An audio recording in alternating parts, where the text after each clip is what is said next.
Lagos never sleeps. It is a city of lights, noise, ambition, and survival. A place where dreams are either built with effort or chased through shortcuts. In Lagos, everybody is running towards something. Some are running towards success. Some are running away from poverty. And some are running away from hard work. This is the story of Zaria.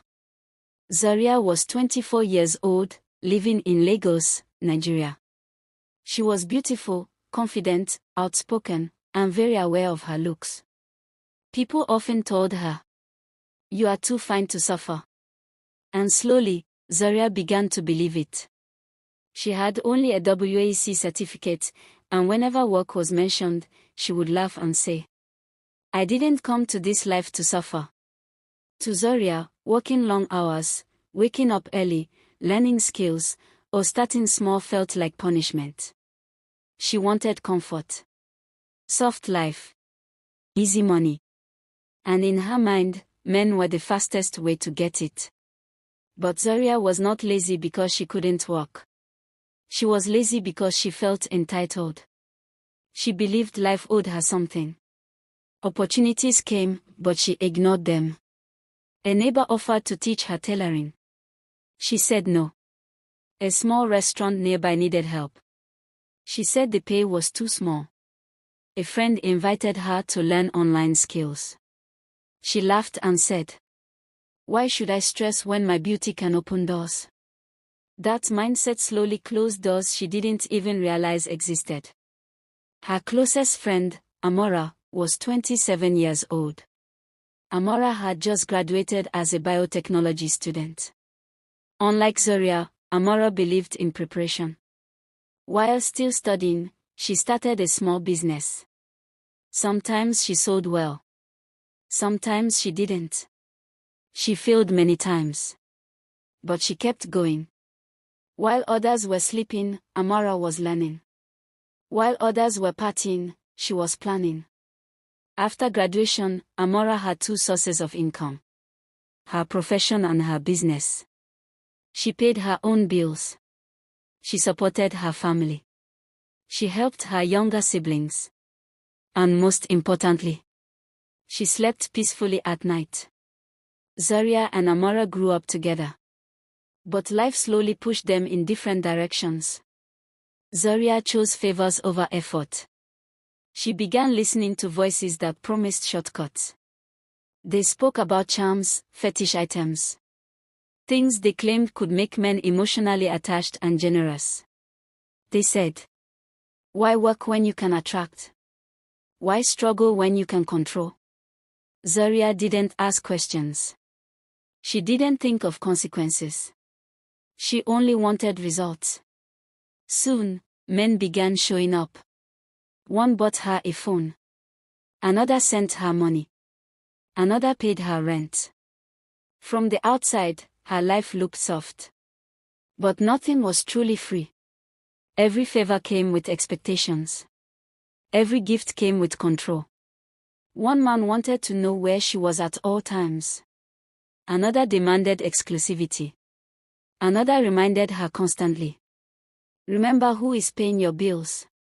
What started as comfort slowly turned into fear. Zaria began missing calls on purpose. She avoided places. She lived with anxiety. She was no longer living freely. She was surviving on approval. And the same charms she trusted brought restlessness instead of peace. She stopped dreaming. She stopped growing.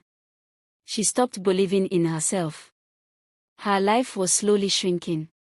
One evening, something happened that shook her deeply. A man she depended on became aggressive when she tried to set boundaries. In that moment, Zaria realized something terrifying. Her life was no longer safe. That night, shaken and exhausted, Zaria went to Amora's house. Her rent was overdue again. Her phone was silent. And fear filled her heart. She whispered, "I think I made a mistake." Amora didn't judge her. She didn't insult her. She didn't say, "I warned you." She simply said, There is another way. And it starts with dignity. That sentence stayed with Zaria. Amara helped Zaria step away, carefully and safely. She helped her block numbers. She helped her regain courage. She reminded her. Depending on men for survival gives them power over your life. Amara helped Zaria look for honest work. Small work.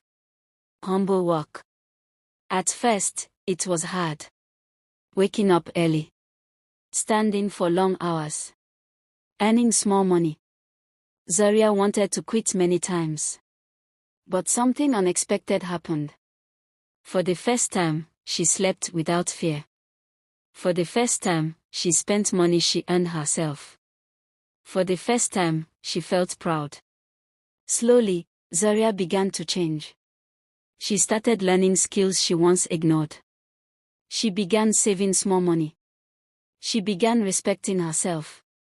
Through Amara's love and guidance, Zaria encountered faith. She learned that her worth was not in her body. Not in attention. Not in favors. She gave her life to Christ. She chose a virtuous lifestyle. Not because it was easy, but because it was freeing. She let go of charms. She let go of manipulation. She let go of entitlement. Hard work didn't just pay her bills. It restored her dignity. Today, Zaria lives without fear. No threats. No control. No chains disguised as favors. She learned a painful but powerful truth. What you use to control others will eventually control you. There is dignity in labor.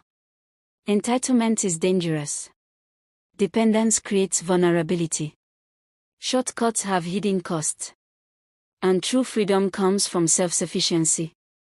If you are a young woman listening to this story, choose independence. Choose growth. Choose peace. Your hands are capable. Your mind is powerful. Your future is worth the effort. If you enjoyed this story, like, follow, and subscribe to African Conceptz Storytelling for more powerful African narratives like this one. Thank you for watching.